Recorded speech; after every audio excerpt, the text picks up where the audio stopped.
গত এক বছরে পাকশী রেলওয়ে জেলা পুলিশের বিভিন্ন অভিযানে জব্দ হয়েছে প্রায় ৩,৭৪,৪৭,৮০০ টাকা মূল্যের মাদকদ্রব্য। এসব ঘটনায় গ্রেপ্তার করা হয়েছে ৮৯ জনকে। পুলিশের তথ্য অনুযায়ী ২০২৫ সালের ২০ জুলাই থেকে ২০২৬ সালের ৩১ জুলাই পর্যন্ত বিভিন্ন স্টেশন ও আন্তনগর, মেইল ও লোকাল ট্রেনে অভিযান চালিয়ে উদ্ধার করা হয় ৪১ কেজি গাঁজা, ৪ কেজি ৬০০ গ্রাম হেরোইন, ৫২৮ পিস ইয়াবা, ১,১২৬ পিস নেশাজাতীয় ইনজেকশন, ৪০২ পিস ট্যাপেন্টারল ও ৬৪০ বোতল কোডিনযুক্ত এসফাক সহ বিভিন্ন ধরনের মাদক। এসব ঘটনায় করা হয়েছে ৭৩টি মামলা ও ১২টি সাধারণ ডায়েরি। পাকশী রেলওয়ে জেলা পুলিশ সুপার মেহেদী হাসান জানান, যশোর থেকে ফেন্সিডিল এবং দিনাজপুর থেকে হেরোইন রেলপথে বেশি আসছে।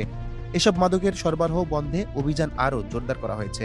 আর উদ্ধারকৃত আনুমানিক মূল্য হল ৩,৭৪,৪৭,৮০০ টাকা। জনবল সংকটের মধ্যেও রেলওয়ে পুলিশ আন্তরিকভাবে কাজ করছে উল্লেখ করে তিনি বলেন, রেল এলাকায় মাদক নির্মূল না হওয়া পর্যন্ত অভিযান অব্যাহত থাকবে।